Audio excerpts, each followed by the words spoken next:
Sezoni turistik I këtij viti tashmë ka nisur mbar, ndërsa mund të thuhet se Vlora e ka startuar sezonin tashmë prej 3 muajsh. Kreu I operatorëve turistik për jugun e vendit Vasil Bedina I konfirmon se deri më tani, duke nisur nga muaji mars, ka një rritje në rreth 15% më shumë, krahasuar me një vit më parë, ndërsa rreth 90% e turistëve nga Vlora deri në Sarand janë të huaj. Preferuar dhe prenotimeve, por dhe rezervimeve, pritet që edhe në muajt në vijim të shkohet me këtë trend, pra në rritjen e numrit të turistëve. Sipas Bedina, një faktor ka luajtur dhe promovimi që vijohet I bëhet Shqipërisë, pa haruar padyshim edhe samitin e Bashkimit Evropian apo dhe Giro Italis, por dhe panajire të ndryshme të zhvilluara gjatë stinës së dimrit. Sezoni turistik ka filluar më së miri për këtë vit.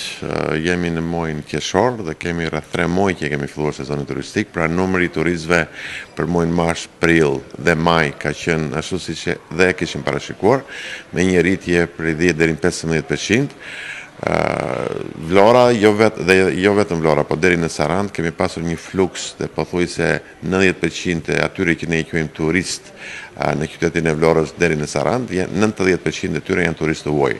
Pra kemi filluar mirë, sistemet e rezervimeve na thonë që do të jetë I njëjti trend dhe për muajin në vazhdim.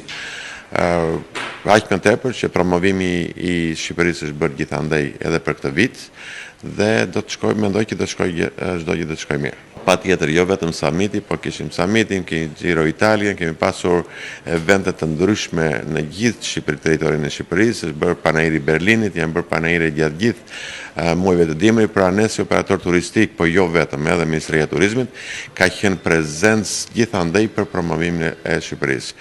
Kemi shumë portale të njohura, kemi shumë gazeta kombëtare dhe ndërkombëtare që shkruajnë për destinacionin Shqipëri. Bedina thekson se ajo çfarë duhet përmirësuar janë vetë operatorët turistik dhe padyshim pushteti lokal, pra që duhet më shumë vëmendje, pastrimi, shërbimi urban I përmirësuar, plazhet që duhet të jenë konform ligjit të ndarë. Ndaj dhe pushteti lokal duhet të jetë fokusuar 100% ndaj turizmit, pasi ende nuk ka përfunduar ndarja e plazheve, një problematikë që shqetëson dhe që duhet zgjidhur. Ajo që na takon është ajo që kemi thënë gjatë gjithë kohës, duhet të përmirësohemi vetë. Duhet të përmirësohemi ne si operator që pothuajse jemi ashtu siç duhet, sepse review-t që ne marrim janë pozitive, janë mbi notën 8. Uroj dhe shpresoj që në muajt në vazhdim ta marrë dhe administrata lokale po të njëjtën notë. Kjo do të thotë që duhet kemi më shumë pastrim, duhet kemi një transport urban të përmirësuar, duhet kemi infrastrukturë më të mirë, duhet I kemi plazhet ashtu siç ka parashikuar dhe VKM-ja. Pra janë disa punë që nuk varen vetëm nga ne, nuk varen nga puna e Ministrisë së Turizmit, nuk varen nga kryeministri, por më së shumti varemi nga pushteti lokal, I cili duhet të jetë I përqendruar 100% tek sektori I turizmit. Duket që janë në punë, por fakti që plazhet nuk janë ndarë akoma, do të thotë që diçka nuk shkon aty dhe diçka e kanë marrë me qetësi, kur ne prisim që në fillim të muajit maj do të ishte të gjitha plazhet të sistemora të ndara sipas kërkesës që ne kemi bërë për plazhet private dhe plazhet publike. Duhet ishin të sistemora dhe sot natën 2 akoma nuk kemi parë të sistemora, pra është një farë ngadalësimi I disa strukturave që ata duhet ishin në vit të parë dhe ja që nuk janë.